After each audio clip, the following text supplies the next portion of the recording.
All right, everyone, get ready. Because today we are diving deep into ecotourism, but we're going to be looking at it a little differently. Yeah. We're going beyond, like, the typical environmental impact stuff. Yeah.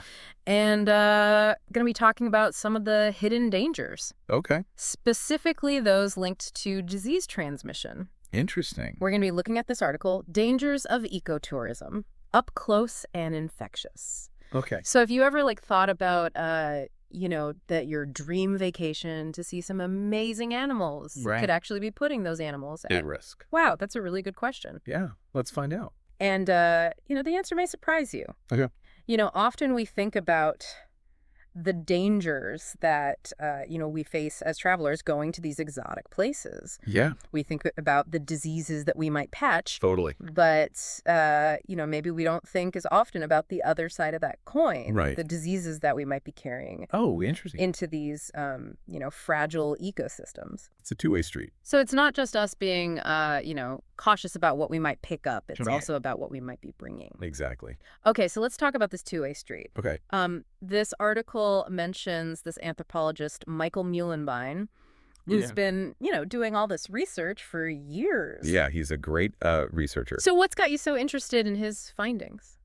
Well, what I find fascinating about Muhlenbein's research is how he's quantifying the risk. Okay. He's not just theorizing about it. He's actually, he's testing tourists. Wow. Visiting these wildlife sanctuaries. Oh, wow. And, one of his studies, over 6% of the tourists that they tested had active respiratory viruses. Oh, wow. And that's just like one snapshot. Okay, so 6%, at first you think, oh, that's not that many people. Right. But when you think about it, that's actually That's a lot. a lot of potential viruses. Especially when you think about all the people traveling Yeah, exactly. The sheer number. to these places to see these animals. Yeah, it's pretty wild. So it's a lot more than you might think. Totally.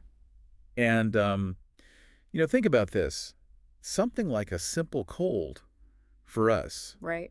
could be devastating to a primate, Oh, really? especially for, endangered species like apes. Oh. Things that we just kind of shrug off like measles, chickenpox, even herpes. Yeah. These can be a death sentence for them.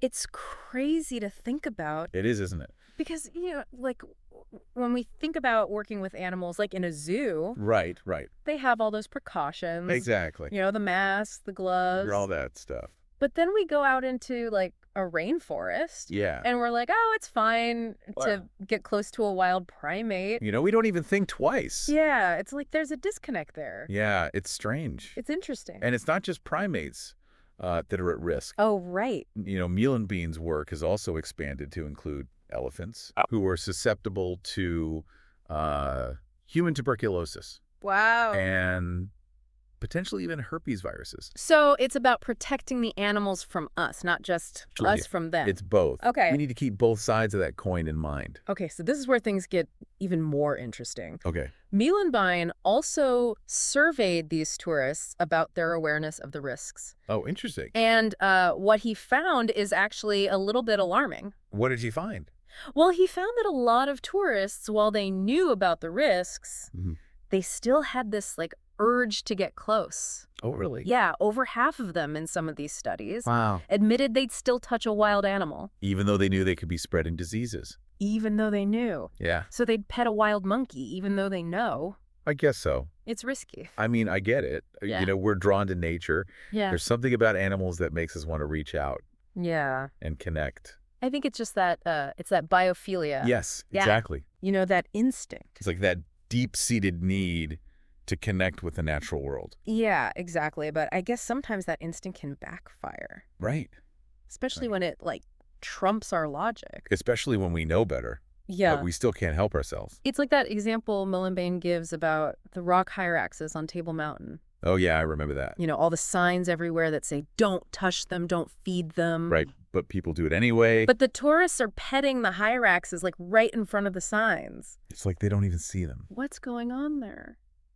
Well, I think it really shows how powerful our emotions are Yeah. in these situations, even when we know better. Right. That desire to touch, Right. to experience that connection, it can be stronger than our logic. So we think, oh, it won't be me. It's just one little Protection. interaction. Yeah, that it won't happen to me Yeah. mentality. Right, but multiply that by thousands of tourists. Oh, yeah. And then it's a problem. Then it's a different story. You're right. That's scary. Yeah, it is. So it makes us think, Makes you think. how do we balance our personal desires with our responsibility It's a tough to protect these vulnerable species. Yeah, these vulnerable species. We've got to figure that out. Yeah, that's something to think about. We'll have to keep talking about that. Okay. And let's not forget, we've been talking about disease transmission. Right. But that's just one piece. Some piece of the puzzle. Of the puzzle. Yeah, exactly. Ecotourism can have a whole host of unintended consequences. Even with the best intentions. Yeah, even with the best intentions. Right. We're talking habitat degradation from, off-road vehicles, stress on the animals from constant human presence. Right. The introduction of invasive species. It's a lot to consider. Yeah, it's not always as, idyllic and beneficial as we might hope. Yeah, as we might hope. And we can't overlook the potential for ecotourism to, negatively impact local communities. Whether it's through displacement to make way for these big resorts or exploitation by large corporations that just kind of swoop in and take over. It's complicated. It is, yeah. And then there's that whole greenwashing thing. Oh, yeah, greenwashing, that's a big one. Where ecotourism operations aren't actually living up to, To their name. Yeah, to their names. Their eco-friendly claims. Yeah, there's a lot of that out there. So as travelers, I guess the responsibility falls on us. It does, in a lot of ways. To do our research. Yeah. Choose ethical operators. Make sure they're really doing what they say they're doing. Yeah, so how do we spot the truly ethical ones? Well, it's all about doing your homework. What kind of homework? Well, first of all, look for evidence of, regulations. Okay. And enforcement. Take the mountain gorillas, for example. Okay. There are really strict rules in place to minimize the human impact. And they're actually enforced. Okay. Not every place is that diligent. Okay, so regulations and enforcement. What else should we be looking for? Transparency. Okay. That's key. What does that mean? Well, if an operator is vague about their conservation efforts. Right. Or how they work with the local communities, that's a red flag. Okay.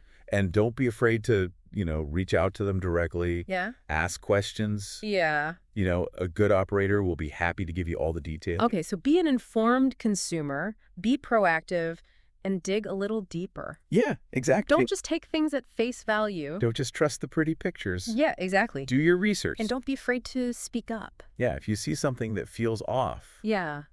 Sometimes all it takes is a gentle reminder to prevent harm. I like that. Yeah. So we've covered a lot. We have. But before we move on, Yeah. I want to pause and ask you, Okay. our listener, Yeah. what's resonating with you the most so far? What are you thinking about? What's got you, curious about this whole ecotourism thing? It's a lot to think about. Yeah, it is. So what are your thoughts so far? We'd love to know.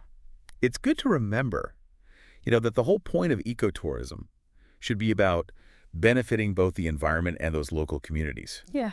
When it's done right, it can be a really positive thing. Okay. Supporting those local businesses and initiatives, that's where we can make a real difference. That's a great point. I think sometimes we get so caught up in the excitement of the trip and seeing these animals in the wild that we forget about the bigger picture. It's easy to do. Yeah, it's about respecting the people who live there too.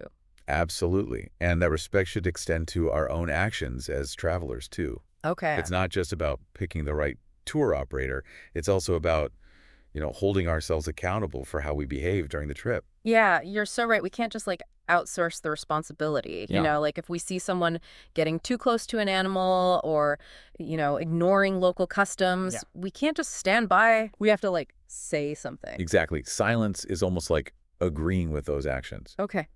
If we truly care about protecting these places and the animals, we need to speak up. Yeah. Advocate for, responsible behavior, even if it feels a little awkward. I think you're right. It's better to be awkward than to, Than to stay silent. Yeah, than to stay silent. When you see something that's not right. Okay, so does this all mean we should just give up on ecotourism? I don't think so. Is it even possible to do it right? I think it is, but it means we need to approach it with a more critical eye. Okay. A healthy dose of skepticism. So like a detective. Kinda, yeah. Looking for clues. Looking for those red flags, yeah. What are some red flags? Well, a big one is a lack of transparency. Okay. If a tour operator is vague about their conservation efforts or how they work with the local communities, that's a warning sign. Okay. You want to see specifics, Okay. concrete examples. What about those, operators that offer like really close encounters with wildlife, like petting tigers or swimming with dolphins? Yeah, I'd steer clear of those. Those always made me feel a little bit icky. Yeah, those are huge red flags. Okay. If the focus is on close contact with animals, especially wild animals, it's likely that they're being exploited. Yeah, it makes me sad to think about those animals being like tourist attractions. It's not right. It reminds me of those pictures you used to see of people riding elephants. I used to think it was so cool, but now I realize it's really cruel. It's a good example of how our perceptions can change as we learn more. Yeah. It's okay to admit we were wrong in the past. What matters is that we're open to new information and willing to change. Totally. So let's shift gears a bit. How do we actually find truly ethical ecotourism experiences? Yeah, good question. Where do we even start? We'll start by doing your research. Okay. Look for organizations that have a proven track record of conservation and community engagement. Don't just rely on those, positive reviews.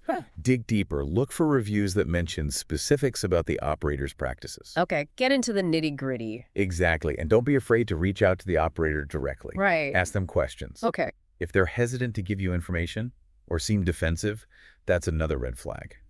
Okay, so be a little bit inquisitive. Yeah, inquisitive. Yeah, a reputable ecotourism operator will be happy to share details about their sustainability practices and how they give back to the community. Okay. They should be proud of that work. Yeah, totally. It should be something they want to talk about. Absolutely.